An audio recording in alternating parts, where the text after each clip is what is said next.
I was nearing the end of my 4-year Army contract as a combat medic when I was voluntold for a training detail that command had named Civilians on the Battlefield. In the Army, a detail was a chore of some kind we would be picked for. Sometimes it was cleaning the empty brass off of a shooting range, sweeping and mopping something, guarding something, helping load and unload gear, boxes, MREs, any task that somebody just needed extra people for. Details were usually boring, kept us at work late, and/or took a lot of physical labor. This detail was considerably different, though. A few neighboring battalions would be conducting a several weeks long training exercise out in the field about an hour from our El Paso, Texas Army base. This would happen north of us in the dry and dusty New Mexico desert. The unit doing the training would stay out there for the full duration of the exercise, living, moving, and operating as they would if they were deployed on foreign soil. The purpose of Civilians on the Battlefield was to simulate encounters with actual foreign nationals that American soldiers may meet while operating overseas. They would place us in a fake town to wait for the soldiers to come into our area. We would communicate with them, wander around the town, trade with them, and cause conflict that the soldiers would have to navigate and solve, all the while carrying out their original mission and maintaining tactical security. I ended up being broken off into a small group of about 13 or so soldiers/fake civilians. The only other soldier from my unit on this detail was a close friend of mine, a younger infantry sergeant we'll call Sergeant James for this story. Everyone else in our randomized little pack were plucked from other units at our base, and we didn't know them before this detail. We were told to pack and wear civilian clothing and be ready to spend a lot of time camping out there. They drove us out into the desert and dumped us in an ugly little training town I had seen before. It was called Zambraniya, if I remember right. The main buildings were made of cinder block and concrete, and some were as tall as 4 stories. Others were made of rickety wood, or just a shipping crate or two, with door and window holes cut out. Some of the buildings had actual doors. A few had electricity, but everything was just a shell. No countertops, no paint, drywall, limited lights, if any. No furniture for the most part, no glass windows. Just the raw building materials in the rough shape of houses and buildings. A gravel street ran down the middle of the town. Everything was covered in a layer of dust and dirt, and some areas were also covered in rodent and bat waste. The place had a strange vibe. It was quiet, abandoned most of the time, except when a unit doing training would roll through for a day or so. Something always kind of weirded me out about the fake buildings and towns. Like it was a cold, dead simulation of what was supposed to be. It reminded me of Nuketown, USA from my brother's video game, except with less decoration and color. The desert surrounding Zambraniya looked like it went on for miles. It was silent out there, and empty, and pleasantly calm. There was no defined leadership structure in our group. Everyone was in regular clothing, so nobody really knew each other's ranks. Soldiers are used to following a leader, though, and Sergeant James had a very natural leadership quality about him. He usually hated being in charge, and he didn't tell anyone he was a sergeant. But, to my amusement, the other soldiers still fell in behind him, taking cues from him, asking questions, letting him know if they were going somewhere or doing something, etc., treating him just like a sergeant without even knowing who he was. He was so annoyed by this. But like I said, he was a natural leader, so he begrudgingly stepped into those shoes when it was needed. We gravitated to the town's church for some reason, and inside we found a metal, winding staircase to the steeple, and several pew benches, which we immediately occupied with our dusty rear ends. Some of us ran up the metal stairs to the bell tower. The staircase was open and had big gaps in it like a fire escape, so that if you stood at the bottom, you could watch somebody walk up and around all the way to the top without losing sight of them. We got all the way to the top and found, big shocker, more poop. Bird poop this time. Lovely. Afterwards, we clustered into a few little groups and started exploring Zambraniya. The unit that was training would not be in the area for at least a few days, so we would be alone until then, and we had time to kill. We wandered through each odd little building, one at a time, like a wild pack of raccoons just mucking about. Found out where all the stairs led to, opened all the doors, including closets, found a hatch to a roof, looked at all of the random items they stuck in the buildings to make it a little more realistic, and found the world's grossest decomposing couch covered in rat poop. Oh, and remember the church we were sleeping in? It had a fake cemetery in the back. Yeah. I had remembered there being tunnels in the bottom of the buildings from my unit training there years before, so I dragged a few of my guys into the dark basement of the tallest building looking for them. Sure enough, we found tunnels leading from that basement to the basement of the other building across the street, and some tunnels leading out to a drain by the street. This discovery inspired scheming. We had been told that part of our job when the unit was in town would be to create conflict and problems, and we started chatting about all of the Army-sanctioned pandemonium we could get up to. The tunnels might be a good way to sneak up on or past the soldiers when they were here. James and I made a new friend, a tall, lean Hispanic soldier we'll call Sanchez. He was sharp, witty, and sarcastic, and we got along great. I don't remember what his MOS or job was in the Army, but just that he wasn't infantry. There was also another memorable pair of dudes we like to call Mom and Dad.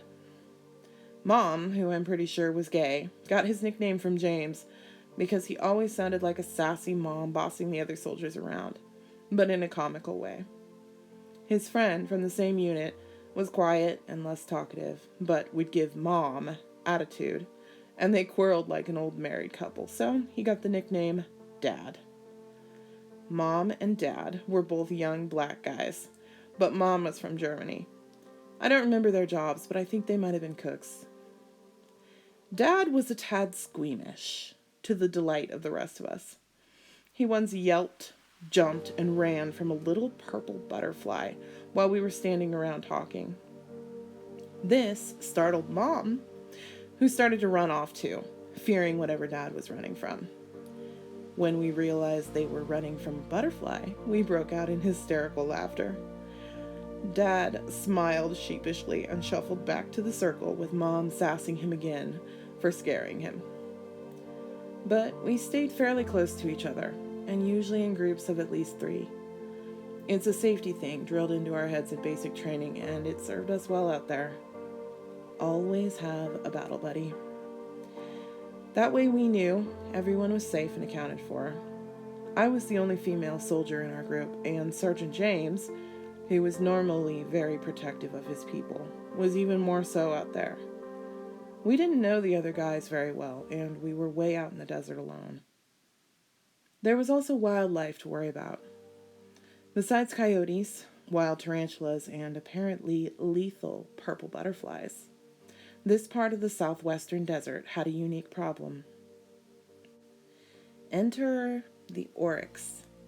They're a huge African mammal that looks similar to a deer or an antelope, with 2 freakishly long, straight, pointy horns and a very bad attitude. Some Texans back in the day brought them here to hunt, and they've been running wild ever since. They don't have the disposition of deer and elk, though. They're a lot meaner, and really not afraid of humans. It wasn't uncommon for areas of our base to be temporarily closed off until the oryx decided to move on. They like to impale things with their horns, including cars. Yes, cars. These a-holes can get up to more than 500 pounds. They're not much smaller than a horse, and they will 100% impale you through your car door if they get the chance. We were not trying to get shish kebabbed by the angry unicorns anytime soon, so we stuck close to each other and stayed in the town. My husband at the time, another soldier medic, was also Native American and had been raised on a reservation in Arizona. Sergeant James, though 3/4 African American, was also a quarter Navajo. Suffice it to say, I kept my eyes on the desert for other reasons too, and helped James keep track of where everyone was. One evening, we sat in our little church pews, scarfing down some hot chow dinner that had just been dropped off to us. A big black trash bag was resting next to the front door of the church across from the staircase. Between us and that big black trash bag was the staircase and another set of double doors that separated the entryway of the rickety old church from the main sanctuary area with the pews. James and Sanchez, who eat considerably faster than me, finished their food and started to walk towards the trash bags to toss their plates and forks. Almost shoulder to shoulder, I watched as they went to step through the open doors into the entryway, but suddenly froze at the same time, both of them staring up at the staircase. A second or so later, in unison, they both jumped back and sideways into the area the rest of us were in. Their breathing accelerated. They looked at each other with wide eyes and confusion as they hurried back over to me, empty plates still in hand. "You saw that?" Sanchez asked. "Yep," James replied as quickly and awkwardly. "Saw what?" I asked them. Seeing them freaked out was more than enough to get my attention. I had been in that infantry unit for 3 years at that point, and I knew there were very few things that could scare an infantryman, besides flu shots, hilariously. These are the guys who run towards the sound of gunshots and explosion. They exist to delete the enemies of America. That's pretty much their entire job. The Army has soldiers who are mechanics, dentists, lawyers, doctors, desk jockeys, laundry specialists, cooks, etc. You get the idea. Every other soldier has a skill or occupation on top of being a soldier. Not the infantrymen, though. Their entire job description is make it stop breathing. They specialize in violence. They are the toughest lunatics we have in the regular army. They will march straight up a freaking mountain, fight all day, all night, and into the next day, then curl up on a pile of rocks, sleep like a baby for 2 hours, then get up and do it all over again. They run on unnatural amounts of caffeine, nicotine, and hatred. So watching an infantryman nope out of a room and hurry back to me and the rest of the guys was a little alarming. They got closer and started nervously explaining. At the same time, almost talking on top of each other, they described seeing a white figure. A woman, but all white, wearing a white dress and a little transparent, walking up the metal staircase. They said they saw her climbing the stairs at the top of the first part of the staircase right before the first landing, which was only about 10 feet from them and maybe about 5 feet up. Then they watched her turn on the landing, go around the bend to the next section of stairs, and disappear as she turned. She disappeared completely right in front of them.